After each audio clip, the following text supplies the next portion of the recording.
ಎಲ್ಲರಿಗೂ ನಮಸ್ಕಾರ. Welcome back my channel. ಇವತ್ತಿನ ರೆಸಿಪಿ ಕಡಲೆಕಾಳು ಪಲ್ಯ ಹೇಗೆ ಮಾಡೋದು ಅಂತ ನೋಡೋಣ ಬನ್ನಿ. ಒಂದು ಅರ್ಧ ತೆಂಗಿನಕಾಯಿ, ಸ್ವಲ್ಪ ಕರಿಬೇವು, ಆಮೇಲೆ ಮೆಣಸಿನ್ಕಾಯಿ ಹಾಕಿ ರುಬ್ಬಿಟ್ಕೊಂಡೀನಿ ರೀ. ಒಂದು ಬಟ್ಲಷ್ಟು ಕಡಲೆಕಾಳನ್ನ ನಾನು ಒಂದು 4-5 ತಾಸು ನೆನೆಸ್ಕೊಂಡಿದ್ದೀನಿ ರೀ. ನೆನೆಸ್ಕೊಂಡಾದ್ಮೇಲೆ ಕುಕ್ಕರಿಗೆ ಹಾಕಿ 2 ವಿಸಿಲ್ ಕುದಿಸ್ಕೊಂಡೀನಿ. ಅವನ್ನ ಕುದಿಸ್ಕೊಂಡು ನಾನು ಇದ್ರೊಳಗೆ ಒಂದು ಟೊಮೆಟೊ ಹಣ್ಣು ಹಾಕಿ ಕುದಿಸ್ಕೊಂಡೀನಿ. ನೀವು ಬೇಕಂದ್ರೆ ಸಣ್ಣದಾಗಿ ಹೆಚ್ಚಿ ಆಮೇಲೆ ಎಣ್ಣೆ ಒಗ್ಗರಣೆ ಹಾಕ್ತಿರ್ತೀರಲ್ಲ ಆಗ ಟೊಮೆಟೊ ಹಣ್ಣು ಹಾಕಿ ಸೇರಿಸ್ಕೊರಿ. ಈಗ ಗ್ಯಾಸ್ ಆನ್ ಮಾಡಿಕೊಂಡು ಅದ್ರ ಮೇಲೆ ಒಂದು ಪಾತ್ರೆ ಇಟ್ಕೊಂಡು ಪಾತ್ರೆ ಕಾದ ನಂತರ ಒಂದು 4-5 ಸ್ಪೂನಷ್ಟು ಎಣ್ಣೆ ಹಾಕ್ಕೊಂಡೀನಿ. ಎಣ್ಣೆ ಕಾದ ನಂತರ ಒಂದು ಅರ್ಧ ಟೇಬಲ್ ಸ್ಪೂನಷ್ಟು ಜೀರಿಗೆ, ಅರ್ಧ ಟೇಬಲ್ ಸ್ಪೂನಷ್ಟು ಸಾಸಿವೆ ಹಾಕ್ಕೊಳ್ಳಿ. ಚಟಪಟ ಅಂತ ಸಿಡಿದ ನಂತರ ಕರಿಬೇವು ಒಂದು 4-5 ಎಲೆ, ಆಮೇಲೆ ಒಂದು 5-6 ಬೆಳ್ಳುಳ್ಳಿ ಹೆಸಳು, ಕೊತ್ತಂಬರಿ,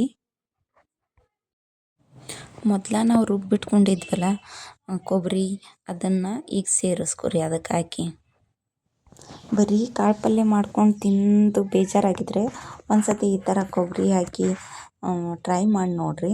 ಇದು ಅನ್ನದಾಗೂ ತಿನ್ಬೋದು ಮತ್ತು ರೊಟ್ಟಿ ಒಳಗೂ ಚಪಾತಿ ಒಳಗೂ ಚಲೋ ಆಕೈತಿ. ಅದಕ್ಕೆ ಒಂದು ಸತಿ ನೀವು ಇದನ್ನು ಟ್ರೈ ಮಾಡಿ ನೋಡಿರಿ. ಟೊಮೆಟೊ ಹಣ್ಣು ಹಾಕೊಳಕತ್ತೀನಿ ರೀ. ಒಂದು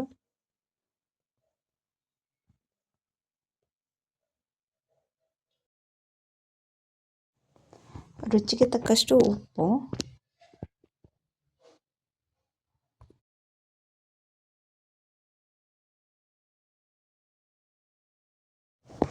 ಅವಾಗ ಕುದಿಸ್ಕೊಂಡು ಇಟ್ಕೊಂಡಿದ್ದ ಕಾಳು ಹಾಕಿ ಚೆನ್ನಾಗಿ ಕಲಿಸ್ಕೊರಿ. ಅದ್ರಾಗ ಮಸಾಲೆ ಎಲ್ಲ ಹಿಡಿಬೇಕಲ್ಲ, ಕೊಬ್ಬರಿ ಹಾಕ್ಕೊಂಡಿದ್ವಲ್ಲ ಅದನ್ನು. ನಿಮಗೀಗ ಎಷ್ಟು ತಿಕ್ನೆಸ್ ಬೇಕೋ ಅಷ್ಟು ನೀರು ಹಾಕ್ಕೊಡ್ರಿ.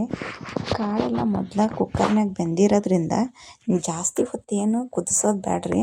ಕೊಬ್ಬರಿ ಅದೆಲ್ಲ ಸ್ವಲ್ಪ ಹಸಿ ವಾಸನೆ ಹೋಗ್ಬೇಕಲ್ಲ, ಅದಕ್ಕಂತೇಳಿ ಒಂದು ಸ್ವಲ್ಪ ಹೊತ್ತು ಕುದಿಸಿದ್ರೆ ಸಾಕು. ಒಂದು 5-10 ನಿಮಿಷ ಕುದಿಸಿದ್ರೆ ಆಯ್ತು ರೀ. ಒಂದು ಅರ್ಧ ಟೇಬಲ್ ಸ್ಪೂನಷ್ಟು ಅರಿಶಿನ ಪುಡಿ, 1 ಟೇಬಲ್ ಸ್ಪೂನಷ್ಟು ಮಸಾಲ ಪುಡಿ, ಗರಂ ಮಸಾಲ ಪುಡಿ ಹಾಕ್ಕೊಂಡು ಕಲಿಸಿ ಒಂದು ಮುಚ್ಚಿ ಕುದಿಯೋಕ್ಕೆ ಬಿಟ್ಬಿಡಿ. ಇವಾಗಿದು ರೆಡಿ ಆಗೈತಿ.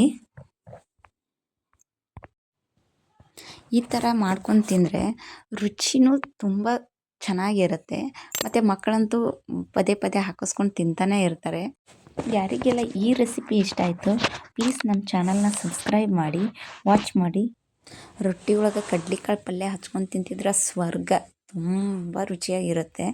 ನೀವು ಒಂದು ಸತಿ ಈ ಥರ ಟ್ರೈ ಮಾಡಿ ನೋಡಿ, ನಿಮಗೂ ಖಂಡಿತವಾಗ್ಲೂ ಇಷ್ಟ ಆಗುತ್ತೆ. Thank you for watching.